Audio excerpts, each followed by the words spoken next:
Congressman Mark Pocan. And also joining us from the state legislature are State Senator Brad Pfaff, State Senator Jeff Smith, State Representative Katrina Shankland, State Representative Jody Emerson, State Representative Samba Balda.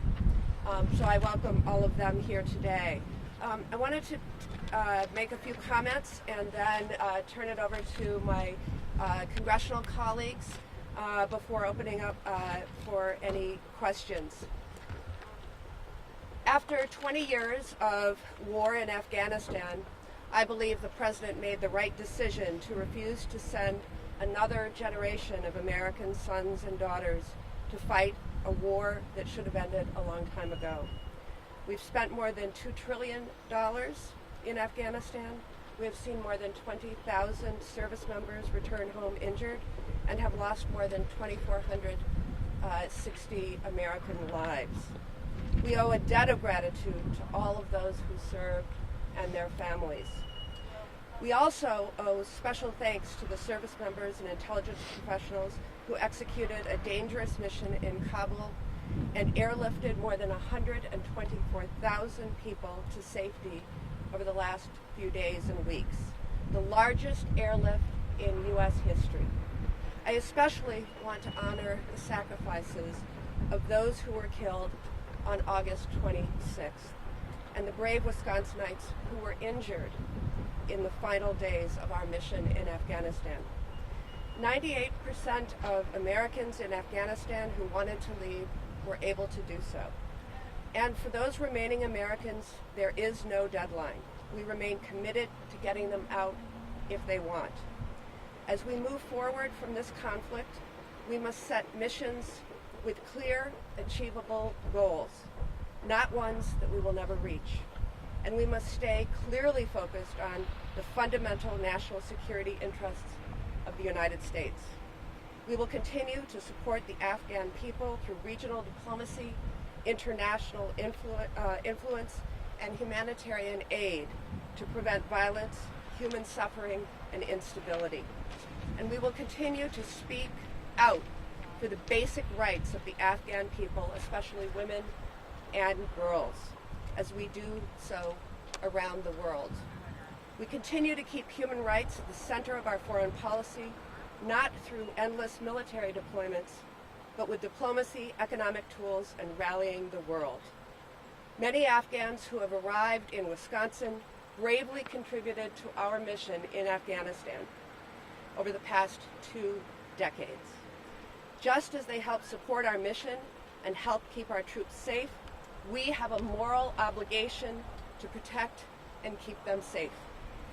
I'm glad to have the opportunity to visit Fort McCoy today to speak with leaders of Operation Allies Welcome and U.S. service members and many Afghan people who are now located at Fort McCoy.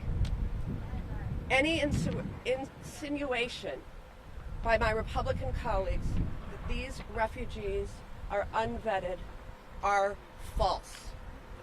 We should not be distracted by those bad faith claims and instead need to focus our energy on ensuring personnel at Fort McCoy have everything they need to do their jobs, and the refugees in our care have what they need to live comfortably and to be reintegrated. Now I'd like to turn over for some comments to Ron Kind. Thank you, Senator Baldwin. Listen, we just had a very great briefing and tour from General Guthrie and multiple representatives from federal, state, and local entities. This is an all-of-government approach that you're seeing here at Fort McCoy. You will be hard-pressed to find any service member who served in Afghanistan who does not believe that what we're doing here at Fort McCoy isn't the right thing to do. It's the moral thing to do. It's the ethical thing to do. I had the opportunity on 5 occasions to go to Afghanistan to visit our troops in the field. Nothing made me prouder to be an American than seeing the job that our men and women in uniform were doing for us under very dangerous and difficult circumstances. But I also had a chance to meet with a lot of the Afghan regular army, government officials, and civilian personnel who are providing much needed assistance to our military personnel during the 20 years when we were engaged in Afghanistan. So bringing them now to Fort McCoy is the right thing to do.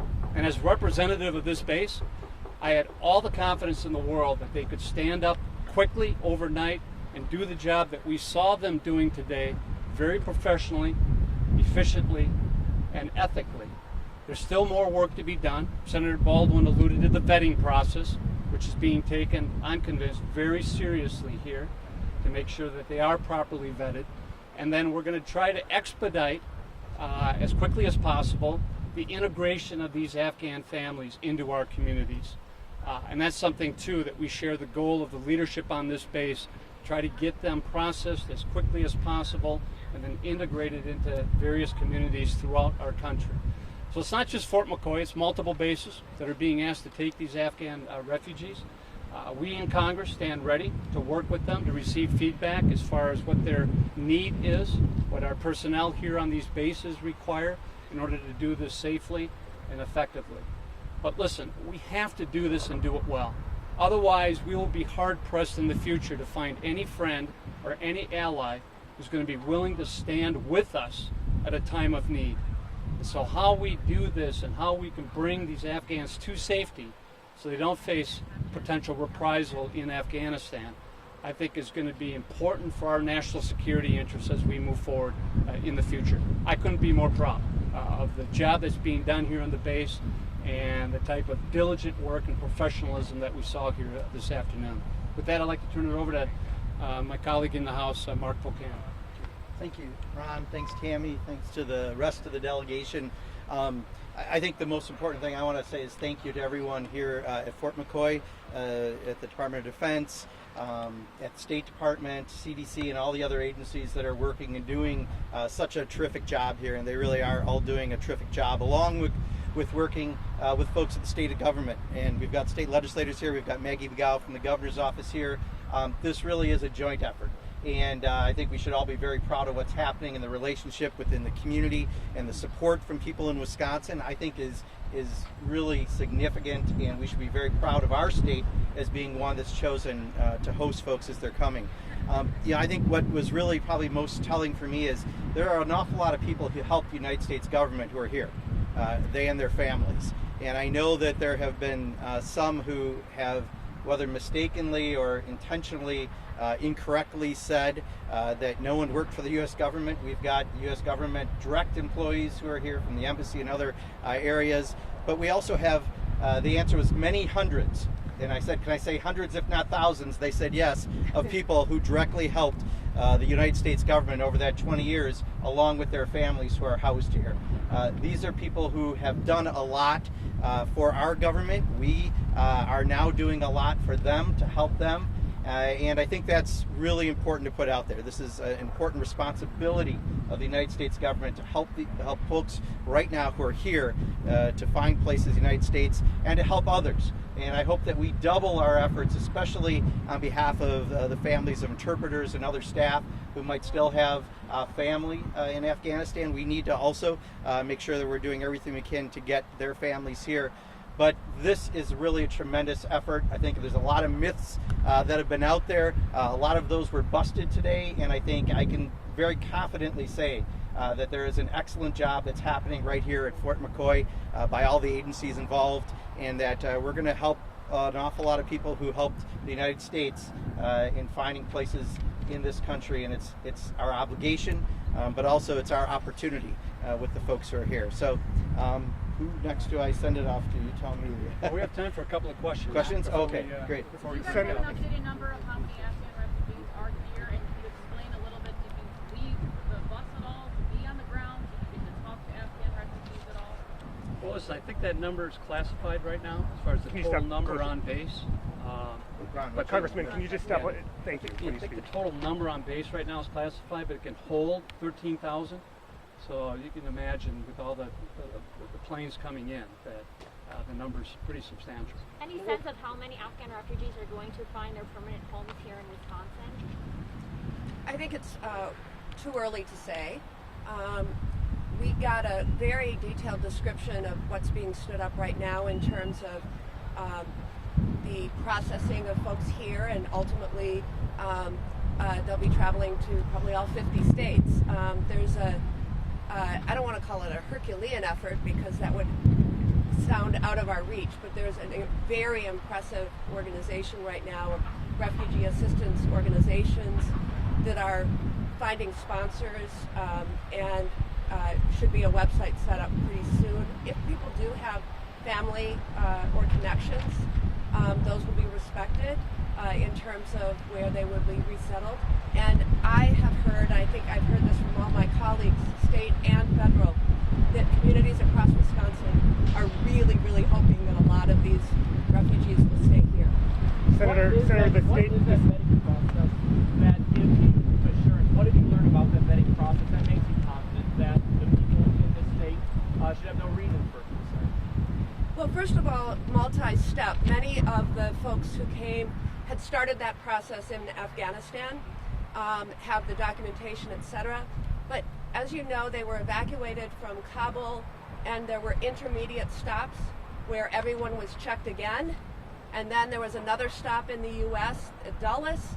Everyone was checked again. And then, obviously, they're being processed here. And we were hearing, at least anecdotally, that there's just nobody who's popped up that isn't, that has any red flags. Yeah, real quick, it's a multi-tiered vetting process, so it's not just being done here. It's being done in Afghanistan and the various bases en route here. Also biometric screening, which has proved extremely effective in that. So it's multi-layer, it's very comprehensive. They are treating it, I'm convinced, very seriously. They need to do a proper vetting job behind every person here on base and all our bases in the United States. Senator, Numbers about how many of the refugees have been vaccinated, and right now is it optional for them? Yeah, not only is everyone getting vaccinated, but I think they actually told us one person refused a COVID shot.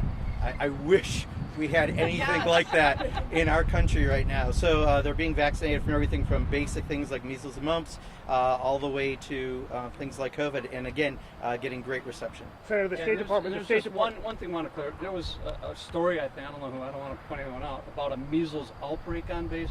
One person. That was detected with measles. And so they had to quarantine the immediate people around them, but so far all we know is just one measles case, and they're being monitored very closely. Senator, the State Department has said they're looking into potential cases of child trafficking here at Fort McCoy. Curious what you all asked about that and what you learned today. It was actually one of the first things that was volunteered. One of the first questions, actually the briefer volunteered it because they've been following the same news. There are no cases in Fort McCoy right now with child under 15 or under who's married. Is that a thorough search? Is that complete, or are they still looking into that from what the State Department requested? It's complete. How many guests have been relocated so far, or left the post? I think very few, but that's expected to change dramatically as the refugee organizations and this website is set up. There's been a call put out to 50,000 sponsors, or that's what they want to get to, and they're hoping that that'll start ramping up by the end of this week, and then hopefully be working very smoothly thereafter. The goal is to turn people around in 3 weeks. Yeah, and listen, there are Afghan communities, obviously, in America, and so their preference is to try to get reunited with family who may already be over here. That's understandable, but let me just say, again, as representative of this area, just how proud I am of the entire community embracing these Afghan refugees at a time of need, stepping up with donations, unbelievable amount of donations from private citizens. We're doing it well because we're doing it the Wisconsin way. And now with Governor Evers' leadership on this and the congressional delegation, we stand ready to work with them to make this as seamless and as safe as possible for the Afghan families and for the American people, too. Congressman, I know you talked about the measles case. Is there any COVID-19 infections on the base right now? I think very few. Very few. How many very few? Yeah, I don't gonna say, know if we got an exact number. It was very small amount, and again, the vaccination rate's just been almost 100%. So there's just no question about their willingness to get vaccinated. What were your conversations like today with some of the refugees that you talked to? So I was only briefed, and we have not had any conversations directly with Afghan refugees. Did they give you a break?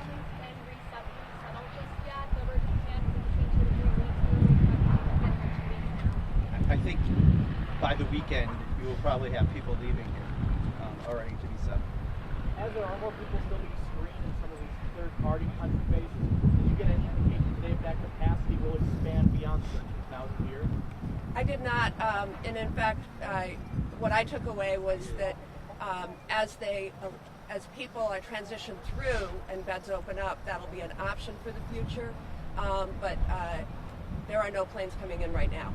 We've got time for just two more questions. From everything you saw and heard today, are all of you comfortable in saying that you believe no one that will leave these gates poses any threat to this country?